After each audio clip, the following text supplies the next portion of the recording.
एक ऐसी घटना जिसको आज 100 साल से भी अधिक का समय बीत चुका है, लेकिन आज भी इसके बारे में जब भी कई बात होती है ऐसा लगता है मानो यह भी कल की ही बात हो। जी हाँ गाइज, मैं बात कर रहा हूँ 19वीं सदी की सबसे बड़ी और दिल दहला देने वाली घटना RMS टाइटैनिक के बारे में, जो अपनी पहली यात्रा के दौरान ही एक बर्फ की चट्टान से टकरा जाती है और सैकड़ों इंसानों के साथ ये जहाज अटलांटिक महासागर में हमेशा हमेशा के लिए समा जाती है। तो क्या थी वो असली वजह जो RMS टाइटैनिक जैसे जहाज को भी डुबा ले गई, जिसे कभी न डूबने वाला जहाज कहा गया था? आइए जानते हैं अपनी आज की इस वीडियो में। ये बात है 10 अप्रैल 1912 की, जब RMS टाइटैनिक अपनी पहली यात्रा के लिए इंग्लैंड के साउथहैम्पटन शहर से न्यूयॉर्क के लिए रवाना होती है। इस जहाज में पैसेंजरों की जो संख्या थी वो लगभग 2200 के आसपास थी, जिसमें जहाज के क्रू मेंबर भी शामिल थे। और इस जहाज को न्यूयॉर्क तक पहुंचाने की जिम्मेदारी सौंपी गई थी जहाज के कैप्टन एडवर्ड जॉन स्मिथ को। अपने समय का ये सबसे बड़ा और सबसे लग्जरियस जहाज था, जिसमें 2 grand staircase, swimming pool, Turkish bath, restaurant, gym और एक बार्बर शॉप भी था। उस टाइम इस जहाज को बनाने की कीमत लगभग $7.5 मिलियन की आई थी, जो आज के समय में देखा जाए तो $200 मिलियन के बराबर होती है। लंबाई की बात करें तो ये जहाज 269 मीटर लंबी और 53 मीटर ऊंची थी। इस जहाज के सेफ्टी फीचर को लेकर व्हाइट स्टार लाइन कंपनी के चेयरमैन फिलिप एस फ्रैंकलिन इतने कॉन्फिडेंट थे कि उनका कहना था कि ये जहाज कभी डूब ही नहीं सकता, इसलिए इस जहाज को अनसिंकेबल भी कहा जाता है। लेकिन 14 अप्रैल की सुबह करीब 9 बजे RMS कोरोनिया नामक जहाज से टाइटैनिक को उसकी पहली आइस वार्निंग मिलने लगती है और उसी दिन शाम 7:30 बजे तक टाइटैनिक को आसपास के जहाज़ों से 5 और चेतावनियां मिलती हैं। जहाज के कैप्टन इन वार्निंग्स को रिसीव करते हुए जहाज की दिशा थोड़ी सी बदल दी, लेकिन जहाज की रफ्तार को कम नहीं किया, जो कि 40 किलोमीटर पर आवर की थी। और रात करीब 10:55 पर टाइटैनिक जहाज के senior wireless operator Jack Phillips ने उस रात अंतिम बार आइसबर्ग की चेतावनी प्राप्त की, जो SS कैलिफोर्नियन जहाज से आई थी। इस जहाज ने टाइटैनिक को साफ साफ ये इंस्ट्रक्शन दिया था कि आगे बर्फ की बड़ी बड़ी चट्टानें हैं, आप लोग संभल कर आगे बढ़े। लेकिन वायरलेस ऑपरेटर जैक फिलिप्स ने इस वार्निंग को उतना सीरियस नहीं लिया और ये सूचना उसने किसी के साथ शेयर नहीं की। 14 अप्रैल की रात एक प्रॉब्लम ये भी थी कि चांद आसमान में नहीं आया था, जिसके कारण जहाज के आगे क्या आ रहा है ये देखना थोड़ा मुश्किल हो रहा था। समय बीतता है और रात 11:39 पर जहाज के क्रोस नेस्ट से लुकआउट ऑफिसर फ्रेडरिक फ्लीट को टाइटैनिक के सामने एक काफी बड़ा आइसबर्ग दिखाई देता है और बिना देर किए फ्लीट ने 3 बार वार्निंग बेल बजाई और डेक पर मौजूद ऑफिसर को ये इन्फॉर्म किया कि जहाज के सामने एक विशाल बर्फ का चट्टान है। ये सुनते ही जहाज पर मौजूद फर्स्ट ऑफिसर विलियम मर्डॉक जहाज का इंजन रिवर्स करके जहाज को बाएं मोड़ने का आदेश दिया। लेकिन तब तक शायद बहुत देर हो चुकी थी, क्योंकि जहाज का स्पीड इतना तेज था कि जहाज को मुड़ने का समय ही नहीं मिला और इसके राइट साइड वाला हिस्सा बर्फ की चट्टान से जाकर टकरा जाता है। ये टक्कर इतनी जोरदार थी कि जहाज में 300 फीट तक का एक लंबा दरार पड़ चुका था और पानी बहुत स्पीड से जहाज के अंदर घुस रहा था।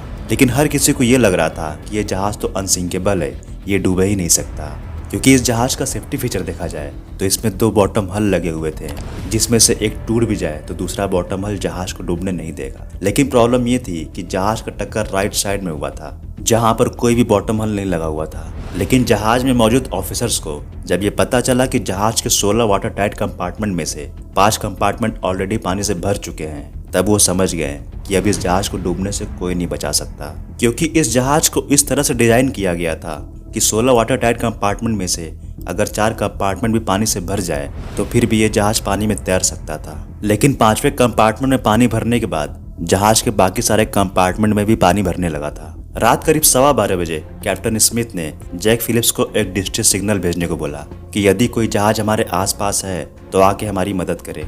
खुशी की बात ये थी कि RMS कार्पेथिया नामक एक जहाज ने इस सिग्नल को कैच कर लिया और अपने जहाज को टाइटैनिक की तरफ मोड़ दिया। लेकिन प्रॉब्लम ये थी कि ये जहाज टाइटैनिक से 107 किलोमीटर दूरी पर थी, जिसको पहुंचने में 3 घंटे से भी ज्यादा का समय लगता। और इसी बीच कैप्टन स्मिथ ने पैसेंजर्स को लाइफ बोट के द्वारा जहाज को खाली करने का आदेश दे देते हैं, जिसमें औरतों और बच्चों को पहले उतारा जाएगा। उधर जहाज के क्रू मेंबर्स भी आसमान में फ्लेयर जलाने लगे ताकि कोई उन्हें देख ले और उन्हें बचाने आ जाए, लेकिन किसी ने भी उस फ्लेयर्स को नहीं देखा। समय बीतता है और जहाज में पानी भरता जाता है। ये देख पैसेंजरों में काफी भगदड़ मच जाती है, क्योंकि हर कोई ये जान चुका था कि अब ये जहाज डूब रहा है। रात करीब 2 बजे जहाज में इतना पानी भर गया कि जहाज के आगे का हिस्सा पानी में डूबने की वजह से इसके पीछे का हिस्सा लगभग 45 डिग्री तक टिल्ट हो गया। जहाज के प्रोपेलर्स पानी के ऊपर आ चुके थे और 2:20 पर टाइटैनिक जहाज दो हिस्सों में टूट जाता है और धीरे धीरे ये जहाज अटलांटिक महासागर में समा जाता है। जहाज डूबने के बाद करीब 1500 लोग पानी के ऊपर आ जाते हैं। जिन्हें तैरना नहीं आता था वो तो पानी में डूब कर मारे जाते हैं और जिन्हें तैरना आता था वो ठंड के कारण मारे जाते हैं, क्योंकि उस टाइम पानी का जो तापमान था वो -2 डिग्री सेंटीग्रेड का था, जो कुछ ही मिनटों में इंसान की जान ले लेती है। इस पूरे हादसे में लगभग 1500 लोगों की जान चली जाती है और 700 लोग बच निकलते हैं। करीब 3:30 बजे कारपेथिया जहाज हादसे की जगह पर पहुंचती तो है, लेकिन इस जहाज को आने में काफ़ी देर हो गई थी, क्योंकि मैक्सिमम लोग मारे जा चुके थे और बचे हुए लोगों को ये जहाज न्यूयॉर्क वापस लेकर आती है। इतने बड़े हादसे के पीछे आखिर कौन जिम्मेदार था, इसके लिए एक लंबे समय तक एक जांच कमेटी बैठाई गई। जांच के दौरान ये पाया गया कि टाइटैनिक के डूबते समय वहां पर एक और जहाज मौजूद था, जो अगर चाहता तो कई और लोगों की जान बचाई जा सकती थी, और उस जहाज का नाम था SS कैलिफोर्नियन, जो टाइटैनिक से महज 37 किलोमीटर की दूरी पर ही था। लेकिन जांच के दौरान ये बात सामने आई कि SS कैलिफोर्नियन के कैप्टन स्टैनली लॉर्ड को उस रात टाइटैनिक से फ्लेयर्स उड़ते हुए दिखाई दिए, लेकिन इन्होंने इस बात को इग्नोर किया। उन्हें लगा कि टाइटैनिक पर कोई पार्टी चल रही होगी। जांच खत्म होने तक स्टैनली लॉर्ड को काफ़ी क्रिटिसाइज किया गया कि अगर इन्होंने लापरवाही नहीं की होती तो टाइटैनिक से और भी कई लोगों की जान बचाई जा सकती थी। लेकिन इतने बड़े दुर्घटना के जिम्मेदार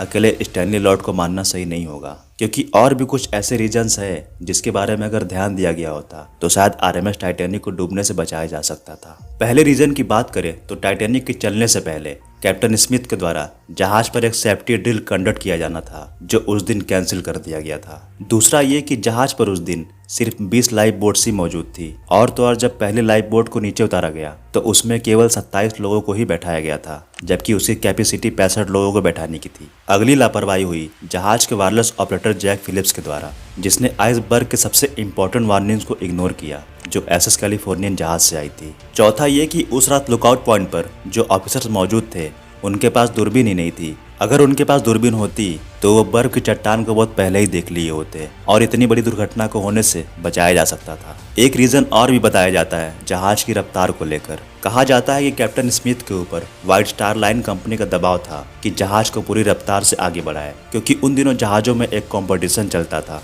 कि जो कंपनी अपने जहाज को कम समय में अपने डेस्टिनेशन तक पहुंचा पाए उस कंपनी को किसी प्रकार का कोई पुरस्कार दिया जाता था। अमेरिकी और ब्रिटिश जांच में जहाज में से बच निकलने वाले लोगों में से 80 से ज़्यादा लोगों से पूछताछ की गई, लेकिन कोई नई बात सामने नहीं आई। अंत में यही पाया गया कि इस घटना के पीछे कोई जिम्मेदार नहीं है। आइसबर्ग के टकराने की वजह से ही जहाज डूबी है। इसके बाद अमेरिकी और ब्रिटिश जांचकर्ताओं ने एक सेफ्टी सिफारिश प्रस्तावित की और साल 1913 में एक कॉन्फ्रेंस बुलाया गया, जिसे international convention for safety of life at sea बुलाया गया, जिसमें कुछ ऐसे नियम बनाए गए कि हर एक जहाज के लाइफ बोट में हर एक इंसान की बैठने की जगह होनी चाहिए और जहाज के चलने से पहले लाइफ बोट ड्रिल करना होना आवश्यक किया गया। और साथ ही एक इंटरनेशनल आइस पेट्रोल की स्थापना भी की गई कि नॉर्थ अटलांटिक में जितने भी आइसबर्ग दिखाई दे उसकी चेतावनी वहां मौजूद जहाजों को दिया जाए और आइसबर्ग को तोड़ा जाए, ताकि टाइटैनिक की तरह कोई अन्य दुर्घटना ना हो।